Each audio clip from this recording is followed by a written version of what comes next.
Hello inspector, क्या आप inspector हैं? रात के 3 बजे का वक्त था। मैं पुलिस स्टेशन के एक कमरे में ही हेड डाउन की तरह से टेबल पर बाजू रखे आंखें मूंद के तकरीबन सो चुका था जब फोन की बेल धड़ाधड़ बज रही थी। मैंने फोन उठाया, कहा कि जी कहिए कौन। तो उस लड़की के जवाब ने मुझे कोफ्त में मुब्तला किया। मैंने कहा, बहन जी आपने 15 पर कॉल की है, ये सीधी पुलिस स्टेशन में ही लगती है और यहाँ पर फोन उठाने वाले 100% पुलिस इंस्पेक्टर ही होते हैं, कोई धोखेबाज नहीं होते। पहले उसने मेरी नींद खराब की थी, मुझे गुस्सा आ रहा था, ऊपर से उसकी ऐसी बात। वो फिर काफी धीमे लहजे में कहने लगी, देखिए बहुत बड़ा मसला हो गया हमारे इलाके में। मैंने कहा, क्या हो गया? कहने लगी, हमारी बिल्डिंग के सामने एक गाड़ी खड़ी हुई है और उस गाड़ी के पीछे 2 दरवाजे खुले हुए हैं। आप मुझे बताएं भला, क्या कोई अपनी गाड़ी के पिछले 2 दरवाजे यूं खुले छोड़ सकता है? गाड़ी में कोई भी नहीं है, मैं अपनी खिड़की से देख रही हूँ और मुझे वहाँ कोई भी नजर नहीं आ रहा। देखिए मुझे तो लगता है कि कोई दहशतगर्द उस गाड़ी के अंदर बम रख के चला गया है। आप प्लीज जल्दी से आ जाएं क्योंकि वो गाड़ी बिल्कुल हमारी बिल्डिंग के नीचे खड़ी है। अगर उसमें कोई बम हुआ तो गाड़ी के साथ साथ मेरी बिल्डिंग भी उड़ जाएगी और मैं भी मर जाऊंगी। उस लड़की की बात सुनकर मैं मजीद कोफ्त में मुब्तला हुआ। मैंने कहा, मोहतरमा हो सकता है आपकी कोई गलत फहमी हो। कहने लगी, कैसी गलत फहमी? कौन सी गलत फहमी? मुझे 100% यकीन है, यकीनन उसके अंदर बम है। आप यहाँ प्लीज जल्दी से आ जाएं। वैसे भी मैं घर में अकेली हूँ, अम्मी अब्बा नहीं है, मुझे बहुत डर लग रहा है, अगर बम फट गया तो मैं मर जाऊंगी। मैंने कहा, अच्छा आप अपने एरिया का और अपनी बिल्डिंग का और अपने घर का पता बताएं। वो कहने लगी, ऐसे कैसे घर का पता बताऊं? आपने मुझे बेवकूफ समझ रखा है। देखिए मुझे पुलिस वालों पर इतना खास भरोसा भी नहीं है कि मैं आपको अपना फ्लैट नंबर बताऊं।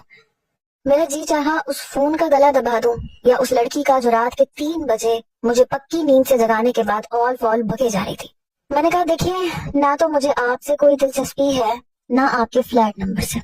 आप अपने एरिया का नंबर बताएं और बिल्डिंग का नाम पता बता दें, बाकी का हम आके देख लेते हैं कि गाड़ी में ऐसा कौन सा बम छुपा है जो बिल्डिंग को भी तबाह कर देगा और आपको भी मार डालेगा। मैंने चिढ़कर जवाब दिया। कहने लगी, अच्छा ठीक है।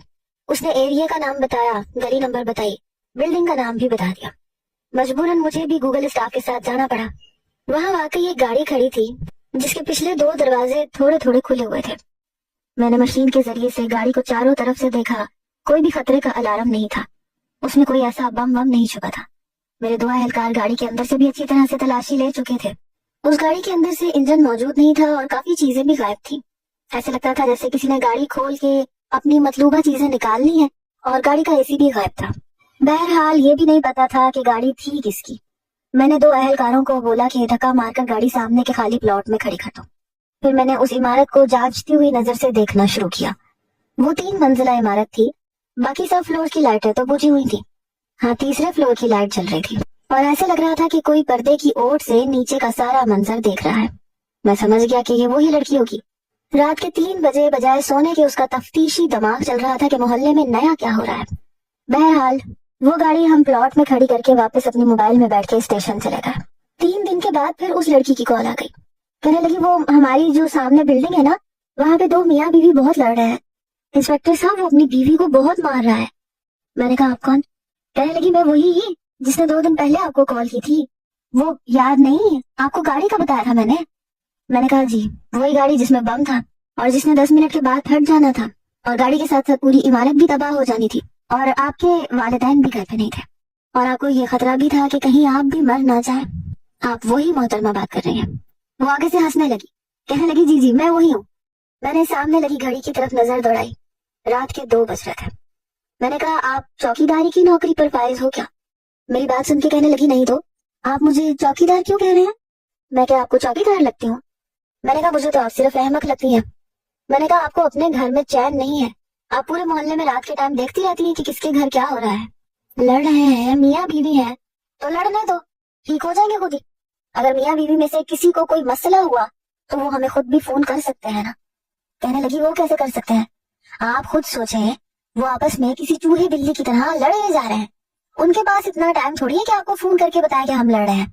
और अगर लड़ाई में मियाँ ने बीवी को या बीवी ने मियाँ को कत्ल कर दिया तो मुजरिम आपको फोन करके थोड़ी बताएगा कि मैंने कत्ल किया है। मैंने कहा, मोहतरमा आप चाहती क्या है? आपको पता है पाकिस्तान में 90% मियाँ बीवी ऐसे ही कुत्तों की तरह लड़ते हैं और 1 घंटा बहस करने के बाद पूरी तरह से ठीक भी हो जाते हैं। कहने लगी, ये वो कुत्ते बिल्ली वाली लड़ाई नहीं है जो मेरे सामने सीन नजर आ रहा है ना। मैं आपको बताती हूँ। औरत ने हाथ में बेलन पकड़ रखा है اور اس کے شوہر کے ہاتھ میں جھاڑو ہے. وہ دونوں ایک دوسرے کو مارنے کی دھمکیاں دے رہے ہیں. آواز مجھے یہاں تک آ رہی ہے. اگر کسی نے ایک دوسرے کو قتل کر دیا تو سارا گناہ آپ کے سر پہ جائے گا، کیونکہ آپ کی ذمہ داری ہے. آپ اس ملک کے اور ہمارے محافظ ہیں. آپ کی ڈیوٹی ہے کہ آپ ابھی آئیں اور ان میاں بیوی کے گھر جائیں اور انہیں لڑائی سے روکیں، ورنہ وہ ایک دوسرے کو جان سے مار دیں گے. مجھے تو لگ رہا ہے جس طرح سے وہ عورت چلا رہی ہے وہ بیلن اپنے شوہر کے سر پہ دے مارے گی، پھر بہت سارا خون نکلے گا، پھر اس کا شوہر زمین پہ تڑپنے لگے گا اور تڑپتے تڑپتے مر جائے گا. یہ کہتے کہتے اس کی آواز گلوگیر سی ہوئی تھی. میں نے کہا